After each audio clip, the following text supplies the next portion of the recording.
আসসালামু আলাইকুম সবাইকে এন্ড ওয়েলকাম টু মালয়েশিয়া। আমি এই মুহূর্তে আছি মালয়েশিয়ার রাজধানী কুয়ালালামপুর হান্তুয়া মসজিদের সামনে। আর এই মুহূর্তে কিন্তু জুমার নামাজটা শেষ হইলো। জুমার নামাজ শেষ হওয়ার পরে যে দৃশ্যটা আসলে আমার কাছে খুবই ভালো লাগলো, তাই ভাবলাম ভিডিওটা আপনাদের সাথে একটু শেয়ার করি। তো এই যে দেখেন মসজিদের সামনে কিন্তু অনেকগুলা ফলমূলের দোকান বইছে, ফলের দোকান, জুসের দোকান, আরও বিভিন্ন আইটেমস আছে। আর আরেকটা জিনিস আমার কাছে যেটা খুবই ইন্টারেস্টিং লাগছে, মালয়েশিয়াতে কিন্তু পুরুষের পাশাপাশি মহিলারাও ব্যবসা করে। তো এই সামনে কিন্তু ভিডিওতে আছে আমি এখন মহিলার খাস্তানা কলা কিনছি বা আরও বিভিন্ন ফলমূলও কিনছি। তো ভিডিওটা পুরো দেখতে থাকেন। আর আপনি যদি মালয়েশিয়া সম্পর্কে এইরকম আরও ভিডিও দেখতে চান তাহলে অবশ্যই আমাকে সাপোর্ট করবেন। আর এই যে দেখেন একজন বাংলাদেশি ভাই এই জায়গার মধ্যে টুপি, আতর এগুলা বিক্রি করতেছে। তো আমরা আর একটু সামনে যাই। আর এই যে দেখেন একদম কিন্তু ফ্রেশ কলা।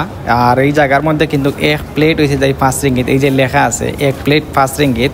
তো এক প্লেটের মধ্যে আছে কিন্তু 2 আলি কলা। আর এটা যেটা দেখে কিন্তু আমার কাছে অনেক ভালো লাগছে, একদম ফ্রেশ কলা। তাই আমি 2 আলি কলা নিলাম মাত্র 5 রিঙ্গিত দিয়ে। আর বর্তমানে বাংলাদেশি টাকার রেট হচ্ছে মালয়েশিয়ান 1 টাকায় 28 টাকা। তাইলে এই 2 আলি কলার দাম আইছে আমার 140 টাকার মতন। তো কলাটা নিলাম। আসলে এটা মালয়েশিয়ার যে ইনকাম আছে, ইনকাম অনুযায়ী কিন্তু এটার দাম একবারে কম। এখন বর্তমানে জানেন আপনারা মালয়েশিয়াতে কিন্তু আরও বেতন বৃদ্ধি পাইছে। আগে ছিল বেসিক 1500 রিঙ্গিত, এখন হয়েছে যাই বেসিক 1700 রিঙ্গিত। তো একজন মানুষের কিন্তু প্রতিদিন per day 80 ringgit, 90 ringgit, 100 ringgit plus এরকম ইনকাম আছে। তো 5 রিঙ্গিত কিন্তু কোনো ব্যাপারই না। তো যাই হোক আমি কলা নিলাম। তো আর একটু সামনে যাই দেখেন। আর প্রত্যেকটা দোকানের ফলমূলগুলো একদম ফ্রেশ, একদম টাটকা, যার কারণে কিন্তু মানুষ আরও বেশি কিনতেছে। আর এই জায়গার মধ্যে 100-র মাঝে 90% কাস্টমারই হয়েছে যায় বাংলাদেশি। এই যে দেখেন বাংলাদেশিরাই কিন্তু মূলত ফলমূল বেশি কিনে। আর আরেকটা কথা, বর্তমানে মালয়েশিয়ান লোকেরা মনে করে যে বাংলাদেশিরা অতিরিক্ত হয়ে গেছে, বাংলাদেশিদের কারণে তারা ব্যবসা বাণিজ্য করতে পারে না। এটা আসলে একদম ভুল কথা। রিজিকের মালিক হয়েছে যাই একমাত্র আল্লাহ। এই যে দেখেন বাংলাদেশিদের কারণেই কিন্তু এই সম্পূর্ণ দোকানপাটগুলা চলে। আমার সামনেই দেখেন যতগুলা কাস্টমার আছে তার 90%ই কিন্তু বাংলাদেশিরা আছে। আর বাংলাদেশিরা আসলে যেমন ইনকাম করে তেমন কিন্তু খরচও করে। তো এই যে দেখেন এই জায়গাতে বাইরে কিন্তু আম নিতেছে। 3 কিলো আম হয়েছে যায় 10 রিঙ্গিত, যেটা কিন্তু বাংলাদেশি টাকা বর্তমানে হয়েছে 290 টাকা। তো এটা আসলে কোনো ব্যাপার না।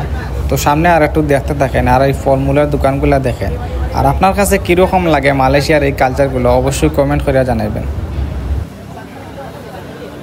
তো এই সাইডে আবার হয়েছে যাই একদম টাটকা আঙ্গুর, আপেল। এই যে এই সাইডের মধ্যে কিন্তু কালা আঙ্গুর, আর এই সাইডে কিন্তু আবার হয়েছে যাই আপেল। তো আমরা আর একটু সামনে যাই।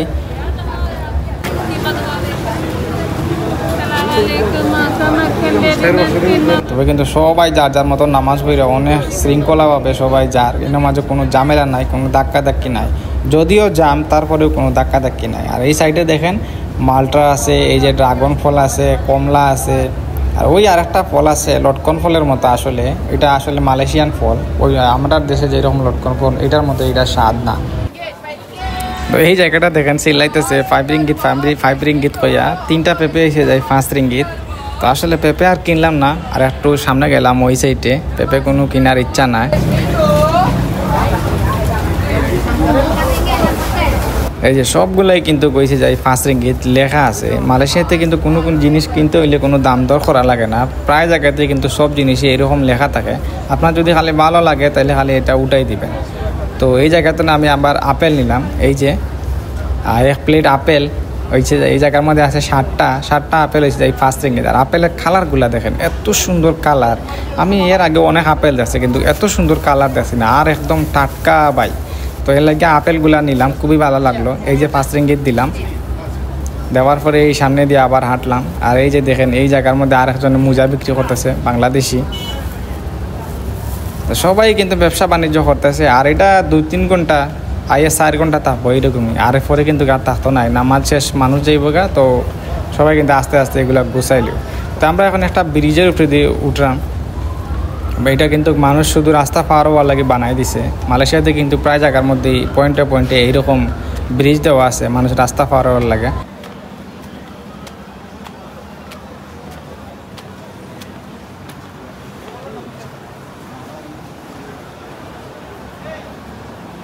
তো এই ফলগুলা নিলাম।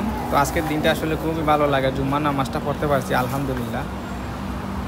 আর এই ব্রিজটা আসলে অনেক সুন্দর। ব্রিজটার আসলে প্রশংসা নাই করলে হয় না। আর এত ক্লিন। আর ব্রিজ তো বাইরের ভিউটা দেখেন কি সুন্দর একটা ভিউ দেখা যায়। আর এই সাইডে আসলে অনেক মানুষ সাহায্য লাগে, যে বইতে আছে দান বক্স সামনে নিয়ে। তো মালয়েশিয়াতেও কিন্তু এইরকম আছে, গরিব মানুষ আছে, পৃথিবীর সব দেশেই আছে। তবে কিন্তু বাংলাদেশের মতো না, বাংলাদেশে তো জামাতের দইরা টানাটানি করে যে ভাই দেন দেন দেন। মালয়েশিয়াতে কিন্তু আবার তারা এরকম করে না, এই যে যার মতো সামনে দান বক্স এটা নিয়ে বই রয়েছে, যার ইচ্ছা এ দিতেছে, ইচ্ছা না হইলে নাই। আর এই যে দেখেন আমার বাংলাদেশি ভাইয়েরা কিন্তু সবাই ফলমূল নিয়ে অনেক সুন্দরভাবে রুমে যার। তো আজকে আসলে শুক্রবারের ছুটির দিন, তো অনেক বেশি ভালো লাগে, তো আমিও নিলাম ফলমূল। আর এই সিঁড়ি দিয়ে আমরা এখন নিচে নামলাম। আর আমার রুমটা কিন্তু অনেক দূরে, আর মালয়েশিয়ার প্রায় মসজিদগুলাই একটা থেকে আরেকটার দূরত্ব 2 কিলোমিটার 3 কিলোমিটার দূরত্ব।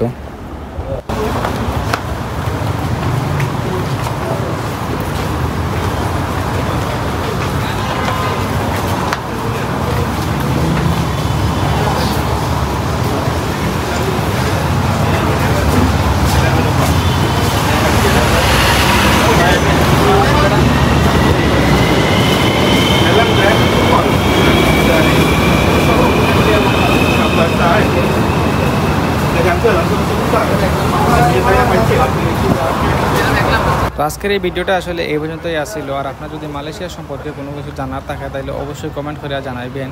তো ভালো থাকেন সবাই, আল্লাহ হাফিজ, বাই বাই, দেখা হইব নেক্সট কোনো ভিডিওতে।